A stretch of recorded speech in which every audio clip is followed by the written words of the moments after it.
और फिर मुझे रियलाइज हो गया कि अगर मैं फ्रीलांसिंग में ज़्यादा अपना टाइम इन्वेस्ट करूँगा तो आई थिंक वो मेरे लिए ज़्यादा बेटर रहेगा मेरे करियर के लिए। तो उसी काम के लिए ज़्यादा वैल्यू होती है उस काम की, आपको ज़्यादा कंपनसेशन मिलता है। तो वो चीज़ मुझे बहुत इम्प्रेसिव लगी कि you can connect with other people internationally. आपके क्लाइंट्स जो है वो इंटरनेशनल क्लाइंट्स होंगे, आप चूज कर सकते हो, ऐसे प्रोजेक्ट्स पे काम कर सकते हो और आपको जो एक्चुअल में आपकी वर्थ है उस काम की आपको वो मिले। तो मुझे अब भी याद है कि मुझे एक रेज्यूमे के किसी पर्सन ने अप्रोच किया था, एक रेज्यूमे को फॉर्मेट करने के, उस रेज्यूमे को रीफ्रेश करके लिखने के $8 मिलते थे। 20-25 से 30,000 रुपए हो जाता था, और वो भी मैं 5-6 साल पुरानी बात कर रहा हूँ। फिर उस टाइम पे मैंने पिवट किया और मैंने डेटा विजुअलाइजेशन में कंटिन्यू किया, और मुझे रियलाइज हुआ कि अगर मैं ये वाली स्किल की तो और ज्यादा डिमांड है, उस एक्सपर्टीज को ज्यादा अर्निंग के चांस मिलेगा, उसको ज्यादा अपॉर्चुनिटीज मिलेंगी, उसके पास कभी अपॉर्चुनिटीज की कमी नहीं होगी, उतने ही काम के उसको ज्यादा पैसे मिलेंगे। और फिर मैंने उनको कहा कि ये मैं करके दे सकता हूँ, और मैंने 2-3 दिन में उनको करके दिया, और जो 2-3 दिन के मैंने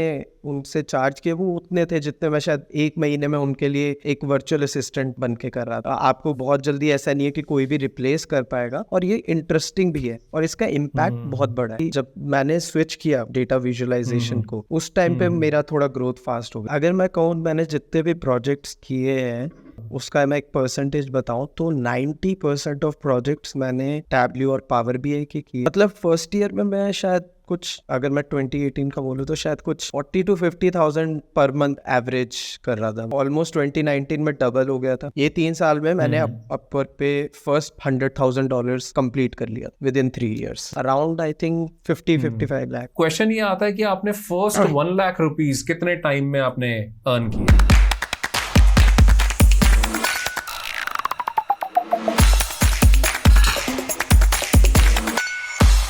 वीडियो में आगे बढ़ने से पहले एक बहुत ही इंपॉर्टेंट अनाउंसमेंट। अगर आप नॉन आईटी से आईटी में आना चाहते हैं बिना किसी कोडिंग, प्रोग्रामिंग और पास एक्सपीरियंस के, और सैलरी एक्सपेक्ट कर सकते हैं मिनिमम 6 लाख पर एनएम की, तो मैं इसके लिए एक फ्री मास्टर क्लास रख रहा हूं जिसके अंदर मैं आपको कंप्लीट रोड मैप बताऊंगा कि कैसे आप ये शिफ्ट कर सकते हैं और कैसे मिनिमम सैलरी 6 LPA ले सकते हैं। और इस फ्री मास्टर क्लास को ज्वाइन करने पर मैं आपको बोनस भी देता हूं वर्थ ₹1500 जो आपको इस जर्नी में हेल्प करने वाला है। इस फ्री मास्टर क्लास का लिंक नीचे डिस्क्रिप्शन, बायो और फर्स्ट कमेंट में गिवन है। इस वीडियो कंप्लीट करने के बाद इस फ्री मास्टर क्लास को ज्वाइन जरूर करिए। चलिए कंप्लीट करते हैं इस वीडियो को। Alright, thank you so much. हमारे साथ हैं Ankit Khanna. Thank you so much Ankit, आपका यहाँ पर आने के लिए दिल से बहुत बहुत शुक्रिया। बिकॉज मुझे पता है एक फ्रीलांसर की लाइफ में बहुत सारी चीजें होती हैं जो उनको कंप्लीट करनी होती है। आपके डे ऑलरेडी बंधे हुए होते हैं, बहुत सारे टास्क हमें करने होते हैं। उस बिजी शेड्यूल में से आपने टाइम निकाला हमारे लिए, उसके लिए thank you so very much. और हमारे व्यूअर्स के लिए भी तो प्लीज एक रिक्वेस्ट है, अपनी जर्नी हमारे साथ शेयर करिए। यू कैन स्टार्ट विद आपका जो एजुकेशनल बैकग्राउंड है, आप प्लीज वो बताइए, और साथ में कोई आपका पास्ट जॉब एक्सपीरियंस रहा है तो वो भी प्लीज हमारे साथ शेयर करिए। प्लीज अंकित। जी बिल्कुल लोकेश, सबसे पहले तो आपको थैंक यू कि आपने मुझे अपने टॉक शो पे इनवाइट किया और इतने एस्टीम्ड चैनल पे जो फ्रीलांसिंग, डेटा एनालिटिक्स, इस तरह के टॉपिक्स के बारे में डिस्कस करता है। Thanks to you. एंड पहले जैसे आपने बोला कि अपने बैकग्राउंड के बारे में मैं स्टार्ट करता हूँ, तो मैंने अपनी इंजीनियरिंग की है पटियाला से, ऑलमोस्ट 5.5-6 साल हो गए हैं, और एक छोटा सा जॉब एक्सपीरियंस था अराउंड 1 year का सेल्स की प्रोफाइल में। बट मोस्टली मैं अगर मैं कहूँ तो almost 100% of my time in after the graduation में पूरा मैंने फ्रीलांसिंग को ही दिया है, even during while I was doing that job. तो जॉब के साथ साथ आपने फ्रीलांसिंग स्टार्ट कर दी थी? जी, मैंने कॉलेज के टाइम से ही थोड़ा एक्सप्लोर करना स्टार्ट कर दिया था। अच्छा। बट यस, जब मैं जॉब कर रहा था तब तक बहुत एस्टैब्लिश्ड नहीं था, इसलिए पूरा फ्रीलांसिंग को डेडिकेट नहीं कर सकता था। तो इसलिए मैंने साथ में थोड़ा पीरियड फ्रीलांसिंग की और जॉब की, और फिर मुझे रियलाइज हो गया कि अगर मैं फ्रीलांसिंग में ज्यादा अपना टाइम इन्वेस्ट करूंगा तो आई थिंक वो मेरे लिए ज्यादा बेटर रहेगा मेरे करियर के लिए। तो दैट वाज द रीजन कि मैंने जॉब के साथ। आपका आने का रीजन वैसे क्या था? क्योंकि आपने बताया कॉलेज टाइम पे आपने स्टार्ट कर दिया था, तो आपके माइंड में क्या आया, या आसपास आपके फ्रेंड्स कोई फ्रीलांसिंग कर रहे थे, क्या मोटिवेशन आपके पास था? जी, सबसे बड़ा मोटिवेशन तो यही था कि मेरे कुछ नोन थे जो आसपास फ्रीलांसिंग कर रहे थे। अच्छा। मतलब एक कन्वर्सेशन मुझे याद है कि एक छोटी सी कन्वर्सेशन थी, मेरे फ्रेंड थे, तो मैंने उनसे पूछा हाउ इज इट गोइंग, कैसा आपका काम चल रहा है। तो उन्होंने मुझे फ्रीलांसिंग के बारे में बताया। शायद तब तक मुझे पता भी नहीं था कि फ्रीलांसिंग जैसा कोई कॉन्सेप्ट भी होता है। मुझे शायद फ्रीलांसिंग का वर्ड का मतलब भी नहीं पता था। तो उन्होंने बताया कि उन्होंने एक छोटा सा प्रोजेक्ट किया और काफी इंटरेस्टिंग प्रोजेक्ट भी था एंड उनको काफी अच्छा अमाउंट भी पे हुआ। उन्होंने कुछ मिडिल ईस्ट कंपनी, छोटे से स्टार्टअप के लिए कुछ उन्होंने स्टैटिक वेबसाइट बनाई थी और उनको काफी अच्छा अमाउंट मिला था ये प्रोजेक्ट कंप्लीट होने के बाद। तो वो सुन के मुझे काफी इंप्रेसिव लगा, जिससे मुझे रियलाइज हुआ कि क्योंकि इंडिया में क्या है ना कि आईटी फील्ड में, जिसमें मैं मोस्टली फ्रीलांसिंग करता हूँ डेटा विजुअलाइजेशन में, उसमें इतना ज्यादा सप्लाई है आईटी इंजीनियर्स का कि जो पे है, जैसे सप्लाई ज्यादा होगा तो पे कंपैरेटिवली कम हो जाता है मार्केट का। बिल्कुल सही। बट जब आप एक इंटरनेशनल प्लेटफॉर्म पे आ जाते हो तो सप्लाई कम हो जाता है व्हेन कंपेयर टू डिमांड। ठीक है। तो आपको उसी काम के लिए ज्यादा वैल्यू होती है, उस काम की आपको ज्यादा कंपनसेशन मिलता है। तो वो चीज मुझे बहुत इंप्रेसिव लगी कि you can connect with other people internationally. आपके क्लाइंट्स जो है वो इंटरनेशनल क्लाइंट्स होंगे, आप चूज कर सकते हो, ऐसे प्रोजेक्ट्स पे काम कर सकते हो और आपको जो एक्चुअल में आपकी वर्थ है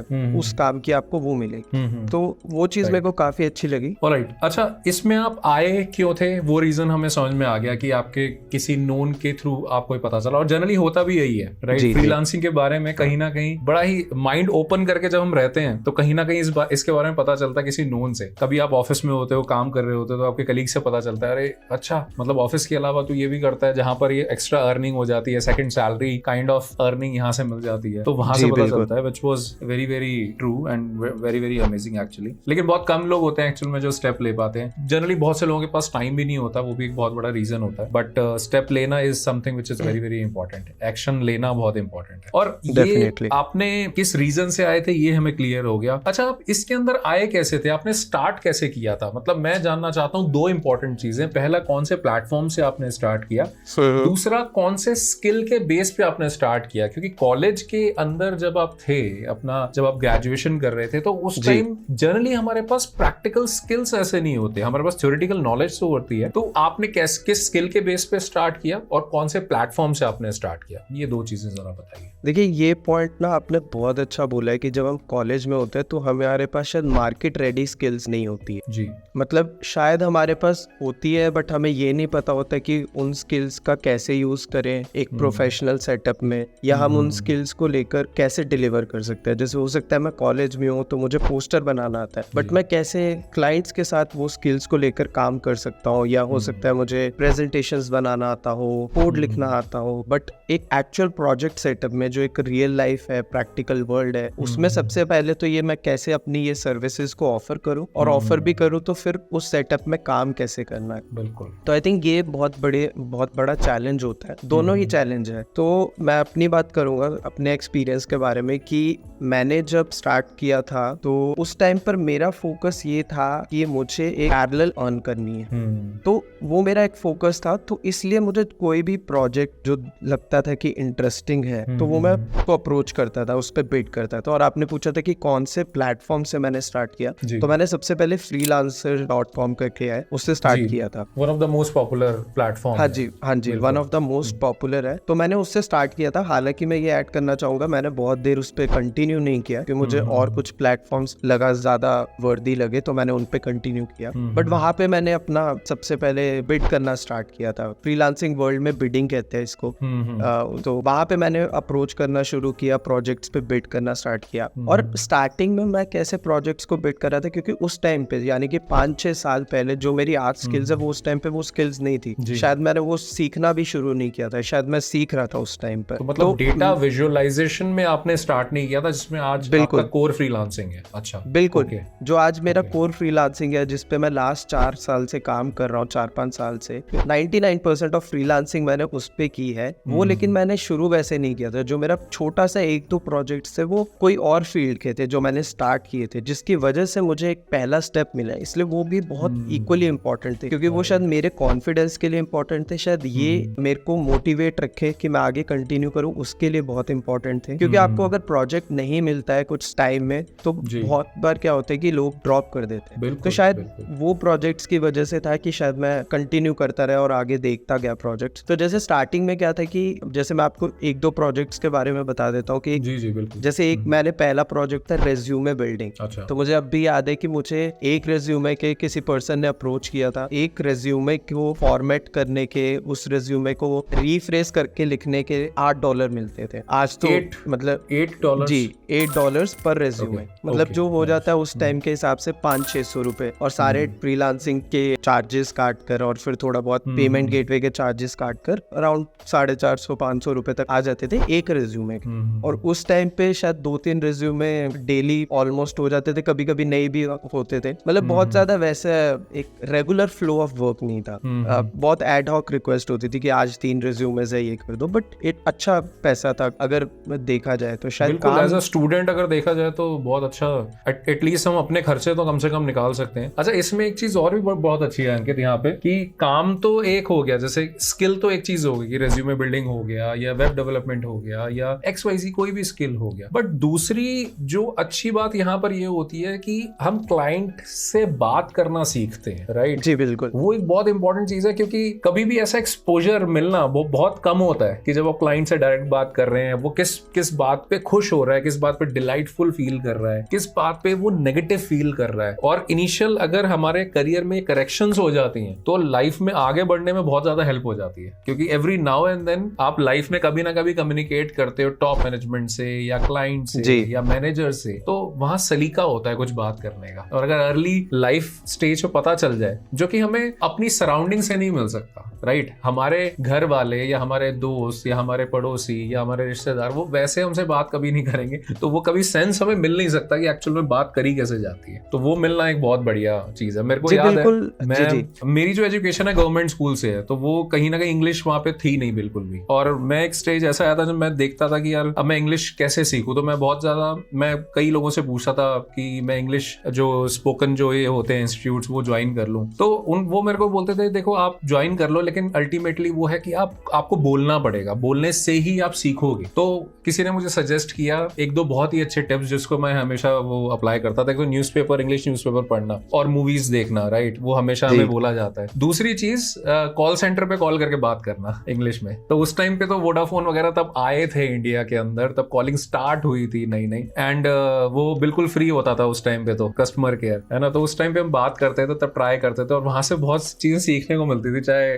गलत हो, क्योंकि ये इतना पता होता था कि बेइज्जती नहीं होगी अननोन इंसान है सामने, उससे बहुत चीजें सीखने को मिलती थी। So just wanted to share something from my side Ankit, please. काफी इंटरेस्टिंग लगा मुझे आपका किस्सा कि आपने किस तरह से अपना इंग्लिश में हाथ जमाने के लिए आपने क्या क्या टेक्निक्स यूज की। मूवी वाला मुझे पता था, बट शायद कॉल सेंटर वाली एक नई चीज थी। तो ये ट्राई करते थे, बहुत अच्छा था, मतलब लर्निंग का एक बहुत अच्छा फेज था। प्लीज कैरी ऑन अंकित।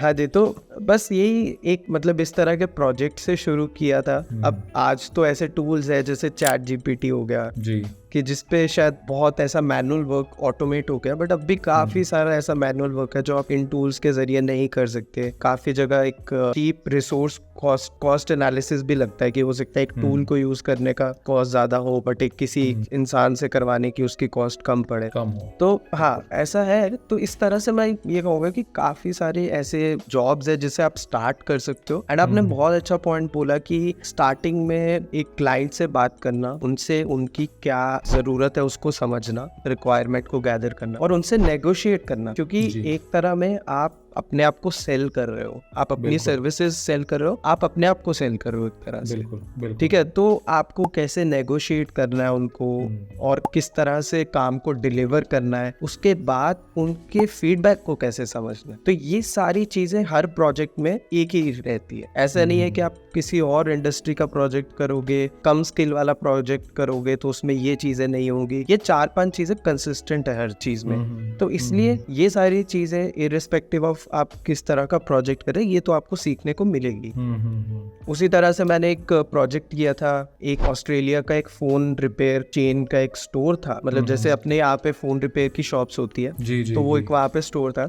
अब एक चीज मेरे को काफी इंटरेस्टिंग वहाँ पे पता लगी, वहाँ पे हर किसी का एक फेसबुक पेज होता है। अच्छा। मतलब हर छोटे से छोटे बिजनेस का, कि अगर आप एक शॉप भी देखोगे तो उसका भी एक फेसबुक बिजनेस है, जो आई थिंक शायद अब इंडिया में भी हर जगह पे भी ट्रेंड हो गया। बट 5-6 साल पहले वो यहाँ पे मेरे को आसपास कहीं देखने को नहीं मिलता था कि आपकी शायद बाहर की कोई एक फोन रिपेयर की शॉप है या फिर एक कोई ग्रोसरी शॉप है, उसका एक लोगो होगा, उसका एक फेसबुक पेज होगा। ऐसा हमें बहुत कम देखने को मिलता है। हालांकि अब इंडिया बहुत ज्यादा डिजिटलाइज हो गया, तो वैसा एक फोन रिपेयर एंड सेलिंग का एक शोरूम था। तो they needed a virtual assistant, मतलब उनको एक ऐसे असिस्टेंट, वर्चुअल असिस्टेंट मतलब ऐसे असिस्टेंट की जरूरत थी जो उनके फेसबुक पेज पे जितनी भी क्वेरीज आए उनको रिप्लाई करे, कोई भी इंक्वायरीज आए उसको रिप्लाई करे कि मुझे ये फोन सेल करना है, सेकंड हैंड है, कितने का बिकेगा, या फिर मुझे ये फोन बाय करना है तो इन्वेंट्री में ये फोन है या नहीं। अब कोई उसी ऑस्ट्रेलियन रिसोर्स को कोई इस काम के लिए रखेगा तो इट विल बी बहुत कॉस्टली पड़ेगा। और वैसे ही अगर आप बाकी मार्केट्स किसी को अगर आप हायर कर लें, इंडिया हो या फिर बाकी जितने भी एशियन कंट्रीज हैं, ठीक है, तो वो काफी चीप पड़ता है, काफी सस्ता पड़ता है, उनको काफी कॉस्ट इफेक्टिव हो जाता है। तो वो एक मेरा सेकंड जॉब था, तो जिसका मतलब ये 1-2 प्रोजेक्ट्स थे जो शायद मैंने अपने करियर के, फ्रीलांसिंग करियर के स्टार्ट में किए थे और जिससे मेरे को बहुत अच्छा अर्निंग भी हुआ था। जैसे अगर मैं ये वर्चुअल असिस्टेंट वाले की बात करूँ तो अराउंड मुझे दिन के शायद 7-8 मैसेजेस का रिप्लाई करना होता था, but in a month I think मुझे 20-25 से 30 हजार रुपए हो जाता था, और वो भी मैं 5-6 साल पुरानी बात कर रहा हूँ। तो काफी अच्छा था, मोटिवेटेड फील होता था कि चलो मैं नए प्रोजेक्ट्स पे काम कर रहा हूँ। और इसका एक बहुत अच्छा ये भी होता है कि आपका प्रोफाइल इंप्रूव होता रहता है फ्रीलांसिंग प्लेटफॉर्म्स पे ना। आपको जैसे प्रोजेक्ट रिव्यूज जो है ग्रो होते हैं। बिल्कुल जी, रिव्यूज और आपकी अर्निंग्स बहुत मैटर करती है, क्योंकि कोई भी क्लाइंट हायर कर रहा है तो वो इस चीज को बहुत ज्यादा वेटेज देगा। हो सकता है वो आपको किसी और को $5 पर आवर ज्यादा दे दे, या आपको आप ज्यादा मांगे तो आपको दे दे, क्योंकि आपके रिव्यूज और अर्निंग्स, आपके पास वो प्रूफ है। क्योंकि फ्रीलांसिंग वर्ल्ड में सबसे बड़ी चीज यही होती है कि आपको ये नहीं पता होता कि क्लाइंट की हिस्ट्री क्या है, और क्लाइंट को ये नहीं पता होता फ्रीलांसर की हिस्ट्री क्या है। बट अगर आप रेटिंग्स और अर्निंग्स के जरिए और फीडबैक के जरिए अगर आप वो अपनी प्रोफाइल में है, आपकी प्रोफाइल में, तो बहुत ज्यादा हाई चांस है कि क्लाइंट आपको हायर करेगा। तो खैर ऐसे 1-2 प्रोजेक्ट से जो मैंने किए थे, बट फिर उस टाइम पे मैंने पिवट किया और मैंने डेटा विजुअलाइजेशन में कंटिन्यू किया, और मुझे रियलाइज हुआ कि अगर मैं ये वाली स्किल की तो और ज्यादा डिमांड है। आपको डेटा एंट्री हो या रिज्यूमे बिल्डिंग हो, फॉर्मेटिंग हो, प्रेजेंटेशन हो, इसके आपको बहुत ज्यादा सारे एक्सपर्ट्स मिल जाएंगे। बट बहुत सारी ऐसी IT स्किल्स हैं जिसके आपको शायद इतने ज्यादा एक्सपर्ट्स ना मिले। तो उस टाइम पे डेटा विजुअलाइजेशन था, और डेटा विजुअलाइजेशन में भी बहुत सारे टूल्स हैं, हर टूल का एक एक्सपर्ट होता है। किसी को टैबल्यू से बनाना आता है, किसी को पावर BI से बनाना आता है, किसी को लुकर यूज करना आता है, किसी को माइक्रो स्ट्रेटेजी यूज करना आता है, कोई पाइथन से ही डेटा विजुअलाइजेशन कर देता है। हर टूल के एक्सपर्ट है, और जो टूल सबसे ज्यादा ट्रेंड कर रहा है उसके एक्सपर्ट्स को ज्यादा पैसे मिलते हैं। मतलब अगर एक डिमांड और सप्लाई का अगर जितना ज्यादा गैप हो, सप्लाई कम हो, डिमांड ज्यादा हो, तो ऑब्वियसली बात है कि उस एक्सपर्टीज को ज्यादा अर्निंग के चांस मिलेगा, उसको ज्यादा अपॉर्चुनिटीज मिलेंगी, उसके पास कभी अपॉर्चुनिटीज की कमी नहीं होगी, उतने ही काम के उसको ज्यादा पैसे मिलेंगे। तो ये चीज मैंने आई थिंक उस टाइम पे रियलाइज की थी, जब मैं उस टाइम पे डेटा विजुअलाइजेशन सीख ही रहा था। और जैसे मैं आपको बता रहा था कि मैंने ऑस्ट्रेलियन फोन रिपेयर चेन थी तो उनके साथ काम किया था। उनकी एक नीड थी कि वो एक ऐसे डैशबोर्ड बनाना चाह रहे थे, ऐसी रिपोर्ट बनाना चाह रहे थे कि जो ना उनके नंबर्स मंथ इंस्टेंटली उनको पता लग जाए रिपोर्ट देख के कि उनकी कितनी सेल्स हो रही है, ईयर ओवर ईयर कितनी ग्रोथ है, मंथ ओवर मंथ कितनी ग्रोथ है, उन्होंने किस फोन के कितने मॉडल्स बेचे, उनकी इन्वेंट्री कैसी है। बस उनको एक क्लिक करना है, जबकि ये सारा डेटा उनके 5-10 डिफरेंट शीट्स में पड़ा हुआ था। और मैं उस टाइम पे ये टूल टेक्नोलॉजी सीख रहा था, क्योंकि मुझे ये भी टूल और विजुअलाइजेशन का किसी फ्रेंड से ही पता चला था। तो मैं उस पर अपना सीख ही रहा था क्योंकि मुझे काफी इंटरेस्टिंग लगा। और उसी टाइम मतलब मेरा लक था कि शायद मुझे ये अपॉर्चुनिटी भी मिल गई उसी क्लाइंट के साथ जिसके साथ मैं काम भी कर रहा था। क्लाइंट से ही, क्योंकि ऑलरेडी ट्रस्ट तो बना हुआ था जी, और उसी से ही आपको फिर ये वाला काम भी मिल गया। बिल्कुल बिल्कुल। और फिर मैंने उनको कहा कि ये मैं करके दे सकता हूँ, और मैंने 2-3 दिन में उनको करके दिया। और जो 2-3 दिन के मैंने उनसे चार्ज किए वो उतने थे जितने मैं शायद 1 महीने में उनके लिए एक वर्चुअल असिस्टेंट बन के कर रहा था। तो वो मेरे को रियलाइज हुआ कि शायद ये स्किल पे मैं कंटिन्यू करता हूँ, क्योंकि मेरे को ये एक एक्सपर्टीज है जिसमें आप बोल सकते हो कि हाँ मेरी इसमें एक्सपर्टीज है। आपको बहुत जल्दी ऐसा नहीं है कि कोई भी रिप्लेस कर पाएगा, और ये इंटरेस्टिंग भी है और इसका इम्पैक्ट बहुत बड़ा है। आप किसी सीईओ को एक रिपोर्ट बना के दे दो तो उस चीज का इम्पैक्ट बहुत बड़ा उसके लिए। बिल्कुल बिल्कुल। तो मेरे को बहुत जबरदस्त मैं देख रहा हूँ कि जो आप सक्सेस ले रहे हो या स्टेप बाय स्टेप ऊपर चढ़ रहे हो, because your mind is open. I can correlate that. मैं अपना अगर जरा सा शेयर करूं पार्ट अपनी जर्नी का भी, तो जब मैंने स्टार्ट किया था तो मेरे पास कुछ ऐसा हुआ था कि मैंने वीकेंड पे क्लासेस देना स्टार्ट किया था एक्सेल के ऊपर। अच्छा जी। वीकेंड पे इसलिए किया था क्योंकि वीकडेज में मैं जॉब करता था, तो मैंने कुछ ऐसे स्टार्ट किया था वीकेंड पे। तो वहां से जब मैंने स्टार्ट किया था तो वो अर्निंग बहुत अच्छी थी, मतलब वो इतना था कि करीबन हाफ जो मैं अर्न करता था मेरी जॉब में, उससे हाफ मेरा वीकेंड से आ जाता था। तो आई वाज सुपर हैप्पी, और मैं वहां से मनी सेव करता रहता था, क्योंकि मनी मेरे लाइफ में हमेशा एक कंसर्न रहा था। हमारी फैमिली का एक बहुत बड़ा कंसर्न था मनी, बट ठीक है, मुझे बिकॉज कुछ आगे चीजें करनी थी तो मैं सेव करता रहता था। उसके बाद फिर नेक्स्ट मुझे पता चला अच्छा कॉर्पोरेट ट्रेनिंग भी कोई चीज होती है। तो लेकिन कॉर्पोरेट ट्रेनिंग के लिए क्या है कि आपको और प्रेजेंटेबल बनना है, क्योंकि अब आप कॉर्पोरेट में जाओगे, उनसे बात करोगे, समझोगे, तो बहुत सारे अपने आप को ग्रूम करना बहुत ज्यादा जरूरी होता है उन चीजों में, अपार्ट फ्रॉम जो आपके ये जो कोर स्किल है। अब जैसे कोर स्किल मेरा एक्सेल था, मैंने वहां से स्टार्ट किया, लेकिन उसमें जो पार्टिसिपेंट बैचेस में आते हैं उनकी क्वेरीज थोड़ी सी डिफरेंट होती है एज कंपेयर टू जो कॉर्पोरेट में होते हैं। उनकी कॉमन क्वेरीज होती है कि हम इस रिपोर्ट पे काम कर रहे हैं, यहाँ प्रॉब्लम आ रही है, वो क्वेरीज होते हैं। बट एट द एंड मतलब बोलना ये चाहता हूँ कि वहां से मुझे पता चला कॉर्पोरेट का, जहां पर जो वीकेंड बैचेस थे उससे 4 गुना ज्यादा अर्निंग होती थी। अच्छा। तो धीरे धीरे करके मैं कुछ ऐसा हुआ था कि कंप्लीटली कॉर्पोरेट ट्रेनिंग में शिफ्ट हो गया था, and I used to do 20 odd days of training in a month. Then I realized, my brother mentioned one day कि यार ठीक है, एक काम करते हैं, मतलब अगर हमें लाइफ में आगे बढ़ना है, राइट, तो कैलकुलेशन लगाते हैं एक छोटी सी कि अगर तू खुद करेगा काम ये तो कितना कर पाएगा, जैसे फ्रीलांसिंग में होता है, राइट। जी, अगर आप सारी चीजें अपने ऊपर लेकर काम करोगे, तो मैंने कहा ठीक है, पहली बात तो नेचुरली इंसान 30 दिन तक ट्रेनिंग नहीं दे सकता या कोई भी काम नहीं कर सकता। कभी वो बीमार है और उसको छुट्टी चाहिए ही चाहिए, फैमिली को टाइम देना है। तब I was single at that time, तो ठीक है, तब इतना नहीं सोचा जाता था, लेकिन फिर भी आपको छुट्टी चाहिए, बीमार हो, कुछ भी XYZ, तो नेचुरली अगर फिर भी आप 30 दिन भी लगाओगे तो भी आपके पास एक फिक्स इनकम ही आएगी। So then we realized क्यों ना हम इसको डिजिटल करें। Then we started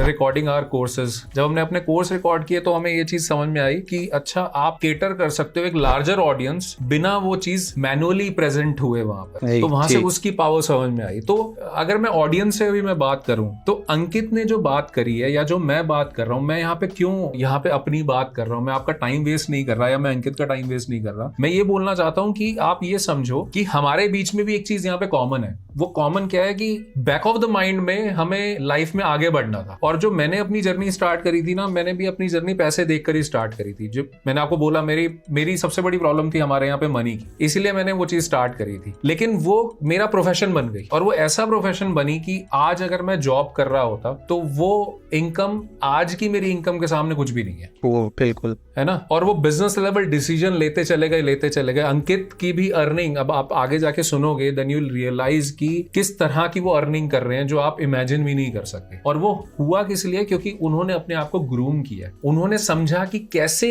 अपने आप को डाइवर्सिफाई किया जाए, कैसे और भी फ्रीलांसर्स को एंगेज किया जाए। क्योंकि अगर जब तक हम अकेले लगे रहेंगे तब तक चीजें शायद हम उस लेवल तक ना पहुंच पाए। तो कहीं ना कहीं अपने आप को मोल्ड करना, ऑटोमेट करना चीजें, वो बहुत ज्यादा जरूरी होता है। अगर आपको एक रोड मैप जानना है कि कैसे आप डेटा एनालिस्ट बन सकते हैं, कैसे आप नॉन आईटी से आईटी में आ सकते हैं मिनिमल या नो कोडिंग के साथ, without any experience, and want to earn a salary of minimum 6 lakh per annum, तो मैं एक फ्री मास्टर क्लास रखा हूं। ये ऑनलाइन मास्टर क्लास है जिसका लिंक नीचे डिस्क्रिप्शन, बायो, फर्स्ट कमेंट में गिवन है, और साथ में QR कोड को स्कैन करके भी आप इस फ्री मास्टर क्लास को ज्वाइन कर सकते हैं। Let's carry on with the podcast. तो बहुत अमेजिंग सो फार। तो बिल्कुल मैं आपसे पूरा सहमत हूं लोकेश। यहाँ पे स्पेशली स्टार्टिंग में तो जब आपको ये देखना पड़ता है कि क्या चीज वर्कआउट कर रही है और क्या चीज वर्कआउट नहीं कर रही है। बिल्कुल जैसे ऐसा नहीं है कि मैंने सिर्फ एक ही फ्रीलांसिंग प्लेटफॉर्म ज्वाइन किया था। मैंने 3 या 4 तरह के फ्रीलांसिंग प्लेटफॉर्म ज्वाइन किए थे। फ्रीलांसर हो गया, गुरु हो गया,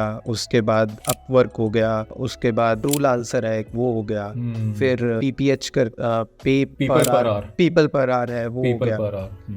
ये सारे ही पॉपुलर प्लेटफॉर्म्स हैं। जी बिल्कुल। आप ये फेवर हो गया पे पोर्टफोलियो बना के पोस्ट किया, और एक सुपर प्रॉफ करके होता है। अच्छा। सुपर प्रॉफ था जिसपे आप अपनी मतलब की कोचिंग दे सकते हो, तो वो किसी भी तरह की टीचिंग के लिए। तो मैंने वहाँ पर भी Tableau, power BI, SQL database, data warehouse के लिए लिस्ट किया, और वहाँ से भी मेरे को स्टूडेंट्स मिले, वहाँ से भी काफ़ी अच्छे प्रोजेक्ट्स मिले। 2-3 मेरे को याद है कि जो शायद बोल रहे थे कि आप हमें एक कुछ रोज का 1 घंटा लगा दीजिए, हम आपको $20 या $15 पर आवर देंगे। तो ऐसे पैरेलली स्टार्टिंग में थोड़ा सा करना पड़ता है, फिर धीरे धीरे आपको रियलाइज होने लग पड़ता है कि क्या चीज काम कर रही है और क्या नहीं। फिर जो चीज काम कर रही है आप फिर बाकी चीजों को फिल्टर आउट करके उसके ऊपर फोकस कीजिए। तो जैसे मेरे केस में मैं कहूँगा, मेरे लिए फ्रीलांसर काम नहीं किया जिससे मैंने स्टार्ट किया। मेरे लिए गुरु अच्छा काम किया मेरे पहले साल के लिए। तो 1-1.5 साल तक काफ़ी अच्छी अर्निंग थी गुरु से। लेकिन फिर मैंने जब गुरु के साथ मुझे लगा कि यार मेरे को और भी जगह पे प्रोफाइल बना लेनी चाहिए, और अपवर्क मैं कहूँगा मतलब personally one of the best freelancing website है, specially web development, IT services के लिए, और भी काफ़ी सर्विसेज के लिए। बट मैं इस फील्ड में तो मैं बोल सकता हूँ कि इसके लिए तो बहुत वन ऑफ द मतलब टॉप 3 में तो है ही है। तो मैं guru.com पे अपना फ्रीलांसिंग कर रहा था, जिसपे मैं अच्छा कमा रहा था। फिर मैंने साथ में अपवर्क पे स्टार्ट किया, और मैंने अपवर्क पे देखा ज़्यादा अपॉर्चुनिटीज मिल रही है मुझे, और मतलब कुछ डिफरेंट था उसके बारे में as compared to other platform. एंड मैं 3-4 साल पहले की बात कर रहा हूँ, क्योंकि उस टाइम पर तो शायद वहाँ पे आने के लिए वो लोग एक छोटा सा 2 मिनट का इंटरव्यू भी लेते हैं, आपका वीडियो टेस्ट भी करते हैं। अब तो ईजी है प्रोफाइल बनाना। तो वो उस टाइम पे फिल्टर आउट करते थे अपने फ्रीलांसर्स को। तो वहाँ पे एक बार आप अंदर घुस गए उनके प्लेटफॉर्म में, आप लिस्ट हो गए, तो मैंने रियलाइज किया वहाँ पे बहुत अच्छी अपॉर्चुनिटीज है। क्योंकि उन्होंने इतना अच्छा एक फ्रीलांसिंग प्लेटफॉर्म पे कि अगर आप ट्रस्ट वाली चीज बिल्ड कर लो ना क्लाइंट्स के साथ, कि आपके पैसे कहीं नहीं जा रहे और हमारे पास एक क्वालिटी फ्रीलांसर्स है, क्लाइंट्स आंख बंद करके फ्रीलांसर्स को हायर करते हैं। बिल्कुल सक्सेस रेट भी ज्यादा होता है। तो वही चीज़ है, उसका बेनिफिट मुझे मिला। मुझे और अच्छे प्रोजेक्ट्स मिलने लग पड़े, और अच्छे क्वालिटी प्रोजेक्ट्स मिलने लग पड़े। मैं स्टार्टअप्स के साथ काम करने लग पड़ा। कुछ ऐसे प्रोजेक्ट्स थे जिसमें मेरे को स्टेट गवर्नमेंट्स के साथ इनडायरेक्टली काम करने को मिला। इंडिया की कोई गवर्नमेंट, स्टेट गवर्नमेंट का डिपार्टमेंट हो गया, कोई UAE का हो गया, कोई इजिप्ट का हो गया, कोई US का हो गया, और मीडियम कॉरपोरेशंस हो गई। कुछ ऐसे केसेस थे जिसमें बड़ी बड़ी Fortune 500 ऑर्गेनाइजेशंस के साथ भी काम करने का मिला। तो और फिर धीरे धीरे मैंने गुरु को छोड़ दिया, क्योंकि वहां पे मेरे को एक लिमिटेड टाइम होता है, और वहां पे मेरे को इतना दिख नहीं रहा था। तो मतलब आप समझ रहे हो, हर टाइम आपके पास 2 चीजें होनी चाहिए, कि एक अगर जा रही है तो एटलीस्ट आपकी दूसरी स्टेबल। बिल्कुल। मतलब एक आपको मैंने एक ये चीज देखी, आप मल्टीपल सोर्सेज ऑफ इनकम से होता क्या है, आप ज्यादा स्टेबल फील करते हो। अगर मुझे एक जगह से 100 रुपए मिल रहे हैं और मुझे 10 जगह से 10-10 रुपए मिल रहे हैं, तो मैं दूसरे वाला मॉडल ज्यादा प्रेफर करूंगा। क्योंकि पहले वाले में अगर एक जगह से 100 रुपए कम हो गए तो मैं अगले ही दिन 0 पे आ जाऊंगा।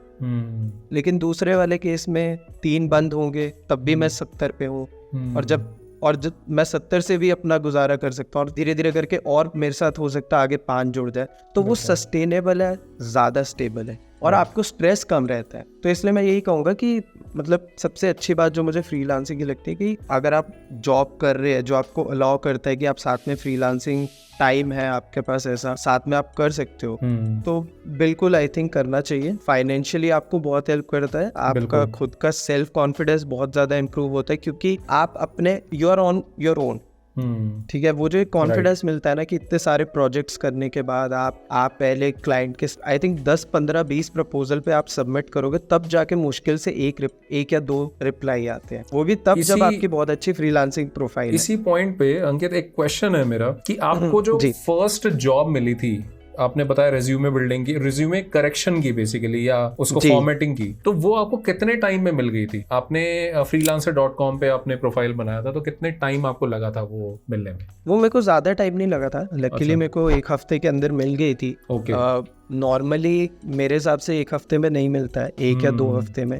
2 हफ्ते में भी मिल जाए तो भी बहुत बड़ी महीने बात में है। भी मिल जाए तो भी बड़ी बात है एक्चुअल में। आपको किसी का मैसेज ही आ जाए कि आपने बिड किया और क्लाइंट इंक्वायर कर रहा है कि कब अवेलेबल हो, क्या हम कनेक्ट कर सकते हैं, सिर्फ उनका रिस्पॉन्स ही आ जाए तो ये एक पॉजिटिव साइन है कि आप जो प्रपोजल लिख रहे हो या जो भी आप उनकी जॉब पे बिड कर रहे हो तो शायद उसमें वो अटेंशन ग्रैब कर रहा है क्लाइंट की। बिल्कुल बिल्कुल। तो एक हफ्ते में मेरे को आ गया था, बट मैं व्यूअर्स को कहूँगा, लेकिन आप हर किसी की जर्नी अलग होती है, तो अगर आपको रिप्लाई नहीं भी आ रहा है 1 महीना या 2 महीना, कम से कम 2 महीने तक तो जरूर कीजिए। और हर 15 दिन में अगर आपको रिप्लाई नहीं आ रहा है और आप बहुत सारी जॉब्स में बिड भी कर रहे हो तो अपना प्रपोजल का फॉर्मेट चेंज करते रहिए। आई थिंक मैंने शायद बहुत अच्छे से रिसर्च करके एक फॉर्मेट टेम्पलेट बना लिया था कि किसी को भी मैं अगर बिड करूंगा तो ये मेरा प्रपोजल होगा।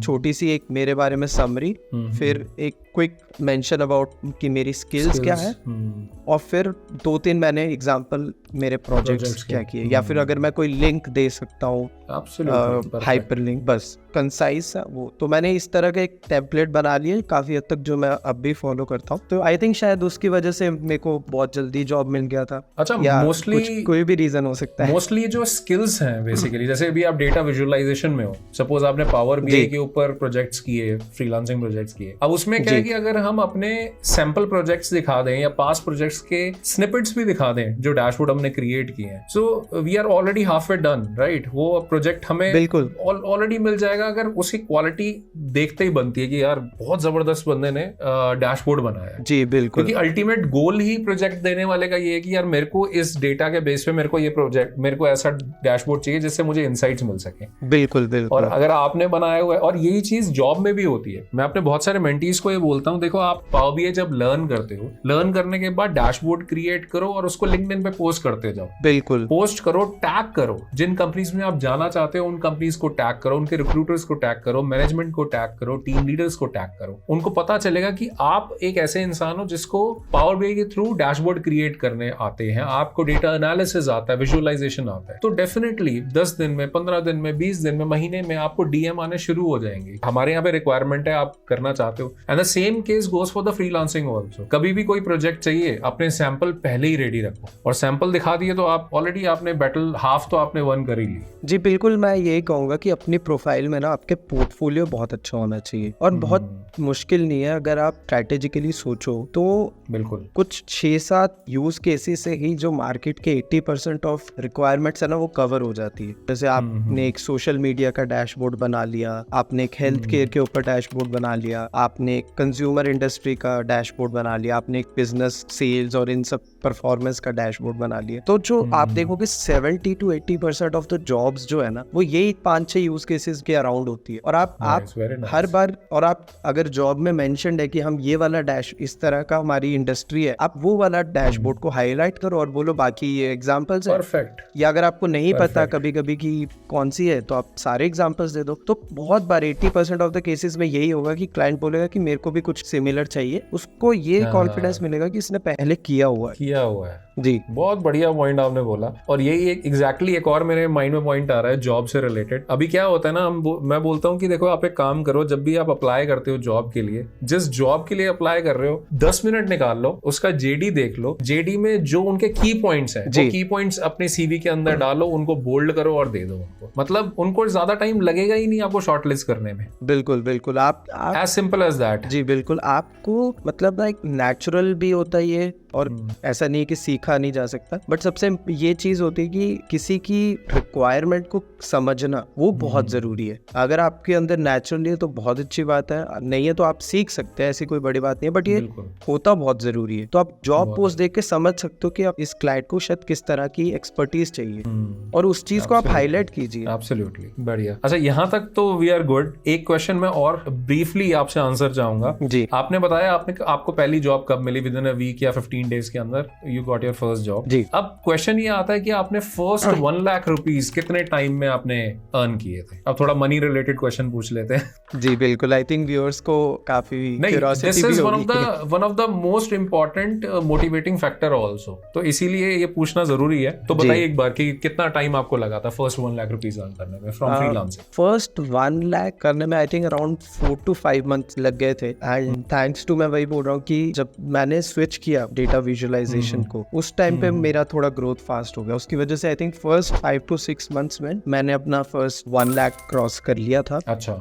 हाँ, और मैं हमेशा ट्रैक करता था कि मैं मंथ ओवर मंथ कितना ग्रो कर रहा हूँ। मतलब मैं डैशबोर्ड तो बनाते ही, तो मैंने खुद के लिए भी एक डैशबोर्ड बना रखा था जिससे मैं ट्रैक करता हूँ कि मैं मंथ ओवर मंथ कितना ग्रो कर रहा हूँ और किस क्लाइंट से मुझे कितना पैसा आ रहा है। बहुत बढ़िया जी, बहुत बढ़िया। अच्छा, एक चीज और, नेक्स्ट मेरा छोटा सा क्वेश्चन ये है आपसे, मुझे अपने जर्नी के कुछ मेजर माइलस्टोन आप जरा बताइए। जैसे होता क्या है ना फ्रीलांसिंग के अंदर, जैसे अभी आपने ऑलरेडी ये चीज बोली और ये आई थिंक सभी फ्रीलांसर्स के साथ ऐसा होता है जी, कि आपने स्टार्ट किया था एक जेनेरिक वे में, फिर आपने एक स्किल पकड़ा जिसका आपको लगा अभी तक तब से कि भाई डिमांड बहुत अच्छी है और उसके अंदर आपने काम किया और उसके अंदर आपने ग्रो किया। जी राइट जी। तो ये माइलस्टोन, मतलब आपने स्किल कैसे चेंज किया, नंबर 1, और दूसरा आपके फाइनेंशियल टर्म्स में भी जरा बताइए, क्योंकि आई थिंक आपने कब स्टार्ट किया, 6 साल आप पहले बता रहे हैं। जी, ऑलमोस्ट 2017 एंड में बोल सकते हो आप। मोर देन 5.5 years हो गए, 5.5। ठीक है, तो मतलब 2018 इनिशियल हम मान लेते हैं, बिगिनिंग ऑफ 2018 आपने स्टार्ट किया। तो आपने जब स्टार्ट किया तो ईयर ऑन ईयर आपका फाइनेंशियल सक्सेस क्या रही? और विजुअलाइजेशन का तो आई थिंक आपने बता दिया कि आई थिंक आपने यहीं से स्टार्ट कर लिया था 2018 से, इज इट, इसके अंदर प्रोजेक्ट करना? जी जी, मैंने विजुअलाइजेशन में स्टार्ट कर लिया था। उससे कुछ 4-5 महीने स्किल तो पहले मैंने एक्सप्लोर करना स्टार्ट कर दिया था। बट हाँ, जो मैंने एक्चुअल में, जैसे मैंने आपको बताया था, पिवट किया था विजुअलाइजेशन में, जो मैंने रियलाइज किया कि इसमें मैं प्रोजेक्ट्स करूंगा, वो हाँ अराउंड वेरी इनिशियल, मतलब 2017 एंड 2018 स्टार्ट वैसा। और टूल कौन कौन से आप इसके अंदर यूज करते थे 2018 से? मैं हमेशा से टैबल्यू, पावर बीआई यूज करता था। फिर बीच में थोड़े बहुत प्रोजेक्ट्स में मैंने लुकर भी यूज किया है और डेटाबेसेस, डेटा वेयर हाउसेज, कुछ डैशबोर्ड्स मैंने एक्सेल पे भी बनाए हैं। बट मेजॉरिटी में जो प्रोजेक्ट्स आप लेते हो या डिमांड है बेसिकली, वो पावर बीआई और टैबल्यू की है? हाँ जी, अगर मैं कहूँ मैंने जितने भी प्रोजेक्ट्स किए हैं उसका मैं एक परसेंटेज बताऊं तो 90% ऑफ प्रोजेक्ट्स मैंने टैबल्यू और पावर बीआई के किए। उसके अलावा कुछ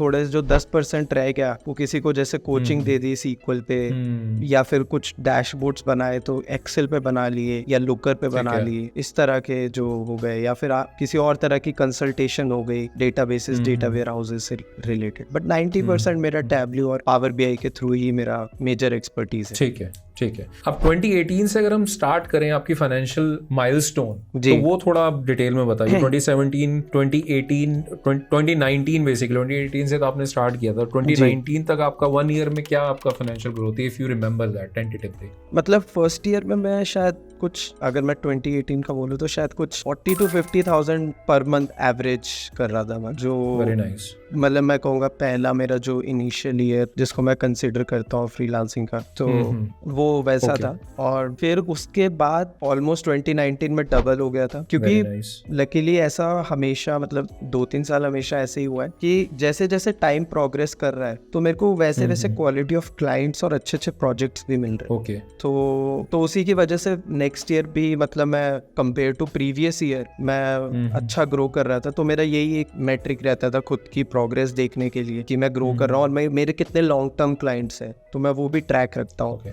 कितने मेरे लॉन्ग टर्म क्लाइंट्स हैं और किस मार्केट से सबसे ज्यादा मेरी अर्निंग हो रही है, यूएस, यूके, ऑस्ट्रेलिया, फिर उसके बाद मिडिल ईस्ट हो गया, और फिर कुछ प्रोजेक्ट्स इंडिया के लिए भी किए और थोड़े बहुत बाकी जो रेस्ट ऑफ द कंट्रीज होती है उसके लिए भी किए, तो वो भी मैं ट्रैक रखता हूँ। तो भाई 2019 में ऑलमोस्ट डबल हो गया था 2018 का, और फिर 2020 में मैंने अपवर्क ज्वाइन किया। अच्छा। हाँ, 2020 में मैंने अपवर्क ज्वाइन किया और 2020 2021 और 2022 ये 3 साल में मैंने अपवर्क पे फर्स्ट $100,000 कंप्लीट कर लिया with in 3 years। Very nice, बहुत ही जबरदस्त। 3 साल के अंदर अंदर $100,000 का आपने पहले 2 साल को revenue generate छोड़कर कर लिया। जब मैं अपवर्क पे मूव किया 3rd, 4th and 5th year तो मेरा $100,000 टच हो गया था और उसको टच हुए भी आई थिंक 6-7 महीने हो चुके हैं। तो अच्छा, वेरी नाइस। 100,000 अगर हम कैलकुलेशन करें इन इंडियन रुपीस तो आपने टोटल कितना अर्न कर लिया? इसका मतलब सिर्फ अपवर्क की आप बात कर रहे हो, राइट? और आपने बताया कि ये मतलब बेस्ट प्लेटफॉर्म है आपके हिसाब से फ्रीलांसिंग करने के लिए।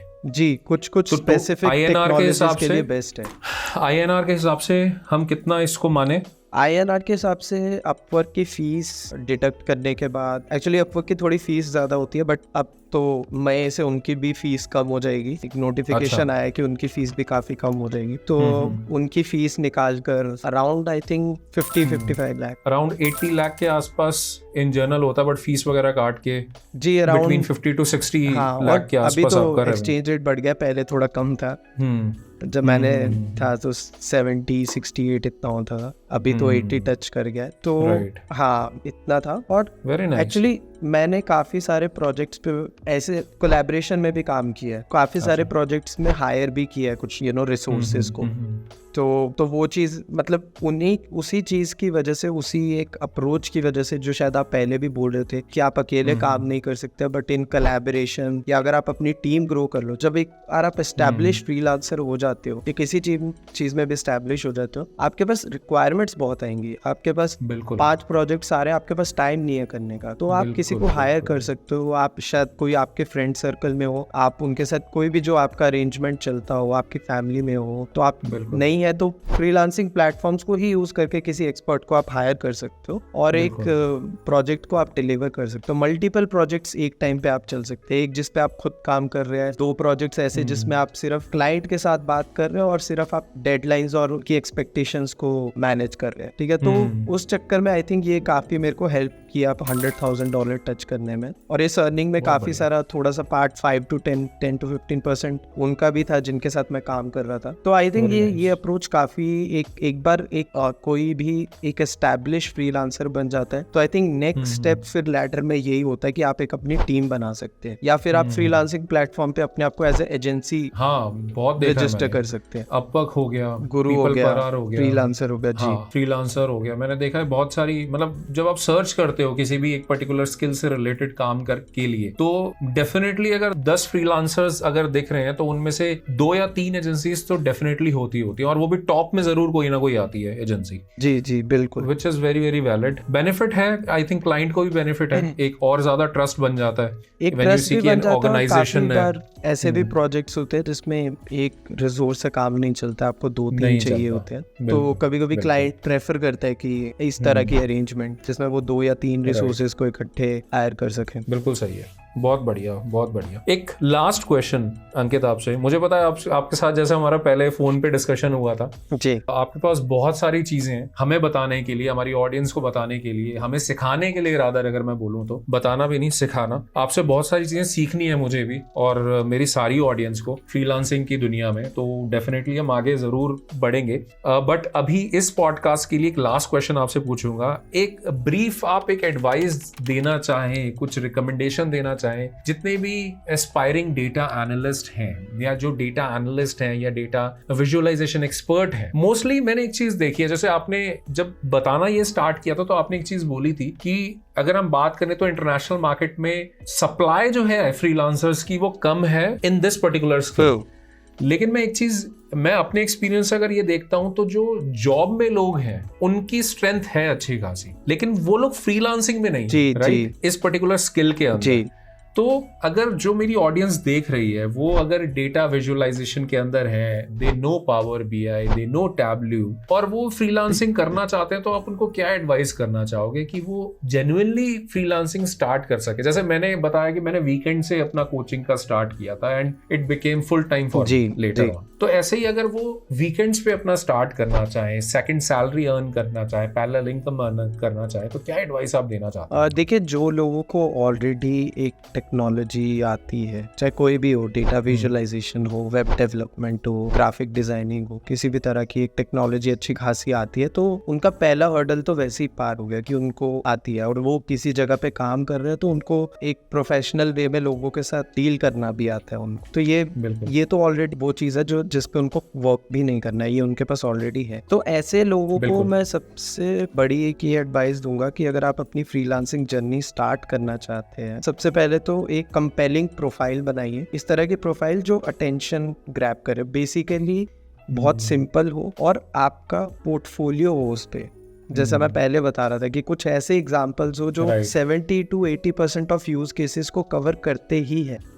अगर जैसे आपने बताया था पहले प्रपोजल के टाइम पे भी आपका एक्सटेंडेड क्या रहता है कि ब्रीफ अबाउट योरसेल्फ, उसके बाद आपके स्किल्स और उसके बाद उस स्किल से रिलेटेड क्या प्रोजेक्ट्स किए। ये बहुत अच्छे सिंपल चीज तरीके से आपने बता दिया और ये बहुत ही अच्छी एडवाइस है। जी तो ये तो प्रपोजल का टाइम पे आएगा, बट उससे पहले अगर आप अपनी प्रोफाइल किसी भी प्लेटफॉर्म पे बनाते, पहले तो आप 2 या 3 प्लेटफॉर्म पे कम से कम बनाएं जो आपको, आपके हिसाब से अपवर्क तो आई बिलीव जरूर होगा। अपवर्क हो गया, उसके बाद आप बना सकते हैं गुरु पे बना सकते हैं, फिर उसके बाद आप फिवर पे बना सकते हैं। ये 3 हो गए, upwork.com, guru.com या fiverr.com। 3 आपके हिसाब से पहले 3 प्लेटफॉर्म जो ऑडियंस है वो ये चूज कर सकती है अगर उनको डेटा विजुअलाइजेशन में या किसी भी स्किल के अंदर उनको फ्रीलांसिंग करनी है। बिल्कुल, ये 3 प्लेटफॉर्म हो सकते हैं क्योंकि यहाँ पे थोड़ा इजी भी है प्रोफाइल बनाना। कुछ और भी अच्छे प्लेटफॉर्म्स है बट वहाँ पे स्क्रीनिंग और वो बहुत ज्यादा उनका प्रोसेस रहता है, जैसे टॉप टैलेंट है।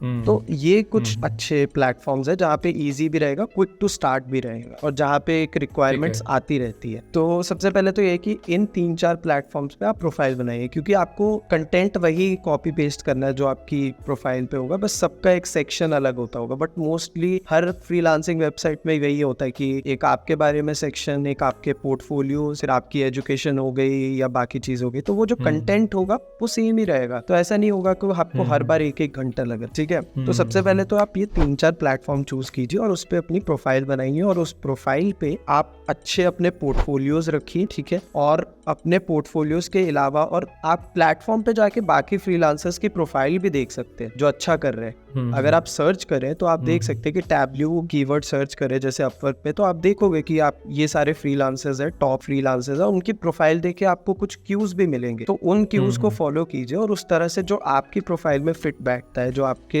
लिए सही बैठता है, आप उस पे उस चीज को फॉलो करके अपनी प्रोफाइल को बिल्ड कीजिए, ठीक है। ये तो होगा सबसे पहला स्टेप। और साथ ही साथ अपना लिंक्डइन बहुत स्ट्रॉन्ग रखिए। सेम वही चीज, वही कंटेंट को लिंक्डइन पे रखना, वही जो कंटेंट आपका लिंक्डइन पे है उसको वहां पे रखना है कि आपने क्या प्रोजेक्ट्स किए, क्या पोर्टफोलियो किए। और अगर हो सके जितने भी आपके पोर्टफोलियोज है उनका यूआरएल लिंक जरूर, जैसे मैं टैबल्यू के प्रोजेक्ट्स होते हैं, टैबल्यू पब्लिक पे मैं अपने डैशबोर्ड्स को होस्ट कर सकता हूँ, तो वो कीजिए।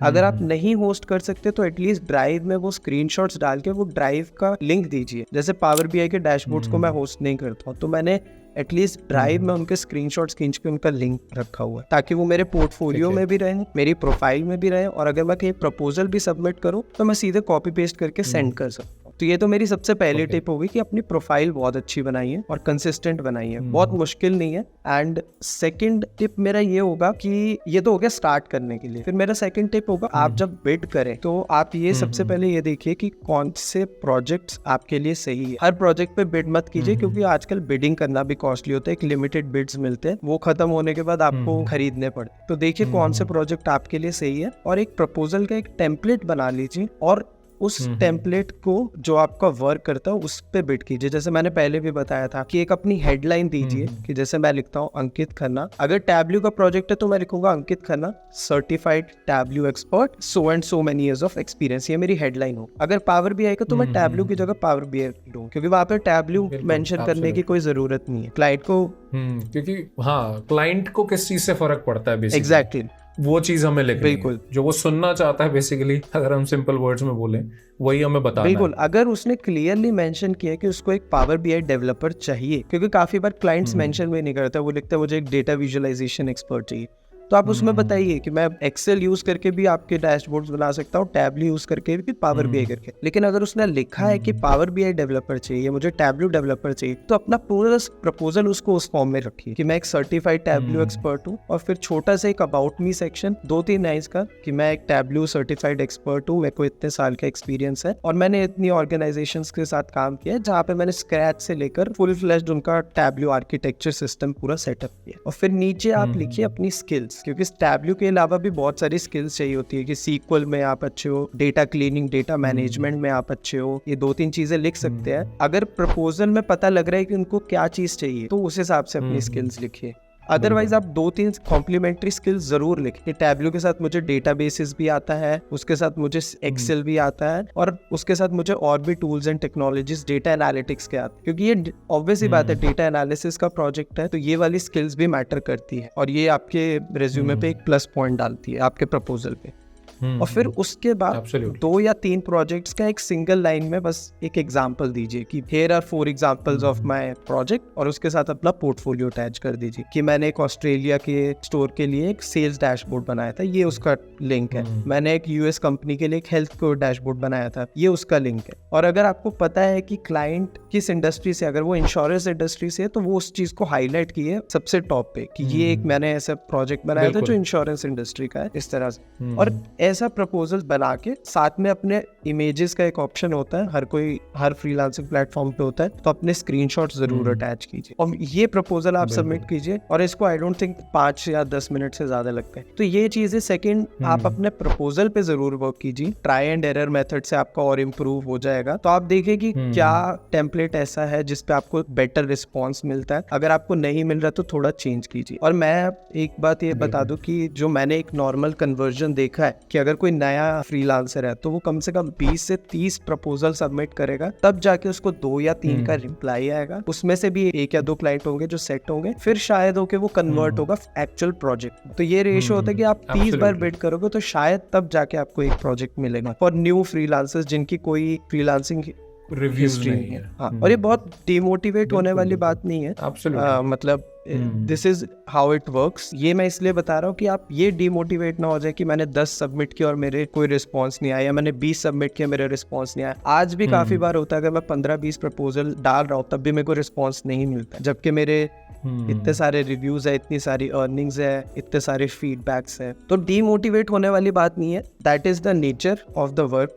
बिल्कुल, प्लेटफॉर्म जिसपे हम हैं जी। तो ये 2 अपनी टिप्स है जो मैं ऐसे फ्रीलांसर्स को दे रहा हूँ कि जो डेटा एनालिटिक्स में है या किसी भी और स्किल के एक्सपर्ट है और ऑलरेडी एक्सपर्ट है and they want to start their journey on freelancing platforms. Absolutely बहुत अमेजिंग अंकित आपकी जर्नी, बहुत मजा आया, बहुत कुछ सीखने को मिला definitely. And thank you so very much once again कि आप यहाँ पर आए, ये सारी चीजें हमारे साथ डिस्कस करी। एंड आई एम श्योर हमारी ऑडियंस को भी बहुत चीजें सीखने को मिली होंगी, और जो लोग एक्चुअल में सेकंड इनकम या सेकंड सैलरी अर्न करना चाहते हैं, वो डेफिनेटली जो लोग एक्शन लेंगे ये पॉडकास्ट देखने के बाद, वो जरूर अपनी इनकम स्टार्ट कर पाएंगे। और अगर हाँ आपको चीजें सीखने को मिली तो नीचे कमेंट सेक्शन में जरूर लिखिए थैंक्स फॉर मोटिवेटिंग अंकित, जरूर ये कमेंट देना, ताकि एक टोकन ऑफ रिगार्ड हम अपनी तरफ से अंकित को दे पाए, जो वो टाइम हमारे साथ स्पेंड कर रहे हैं, इन्वेस्ट कर रहे हैं। So thank you so very much Ankit once again, and we wish you all the very best in your life. मैं चाहूंगा, हमारी ऑडियंस भी चाहेगी कि आप और ज्यादा ग्रो करो, ताकि हम आपके साथ और ज्यादा पॉडकास्ट करें और बहुत सारी चीजें समझ सके आपके एक्सपीरियंस से, जो चीजें हम अपनी लाइफ में, अपने प्रोफेशनल करियर में या फ्रीलांसिंग करियर में इंप्लीमेंट कर पाए। सो thank you so much Ankit for this time. Thank you so much. Thank you so much Lokesh, आपने मुझे इन्वाइट किया। एंड आई थिंक अगर मैं इरिस्पेक्टिव कितने नंबर ऑफ लोगों को मोटिवेट कर रहा हूँ, जितनों को भी अगर मैं थोड़ा सा भी मोटिवेट कर सकता हूँ या फिर एटलीस्ट एक ऐसी नॉलेज दे सकता हूँ जो उनके काम आए एक्चुअल में, तो मुझे बहुत अच्छा लगेगा। एंड थैंक यू, और आपके सभी व्यूअर्स को भी थैंक यू सो मच सुनने के लिए, and all the very best for your freelancing journey. Thank you Ankit, thank you, have a great life ahead. बहुत ही अमेजिंग स्टोरी है। आप भी नॉन आईटी से आईटी में आ सकते हैं, डेटा एनालिस्ट बन सकते हैं बिना किसी कोडिंग, प्रोग्रामिंग और पास एक्सपीरियंस के, और सैलरी एक्सपेक्ट कर सकते हैं मिनिमम 6 लाख रुपीज। अब ये जानने के लिए अगर आपको कंप्लीट रोड मैप समझना है तो मैं एक फ्री मास्टर क्लास रख रहा हूं, ताकि आपके जितने भी डाउट है मैं वहां पर क्लियर कर सकूं और एक कंप्लीट रोड मैप आपके साथ शेयर कर सकूं कि कैसे आप भी डेटा एनालिस्ट बन सकते हैं। ये एक ऑनलाइन मास्टर क्लास होने वाली है, बिल्कुल फ्री, जिसका लिंक नीचे डिस्क्रिप्शन, बायो और फर्स्ट कमेंट में गिवन है। और साथ ही में इस फ्री मास्टर क्लास को ज्वाइन करने पे मैं आपको अपनी बेस्ट सेलिंग ई बुक देता हूं जो आपको हेल्प करती है डेटा एनालिस्ट बनने में, वो भी सुपर फास्ट, वर्थ ₹1500, बट आपको मिलेगी बिल्कुल free. So do not wait, click on the link below, sign up for this free master class, मुझे वहां मिलो, कंप्लीट रोड मैप समझो, और जो भी क्वेश्चन है आप मुझे वहां पर पूछ सकते हो, और मैं आपका इस फ्री मास्टर क्लास में वेट कर रहा हूं।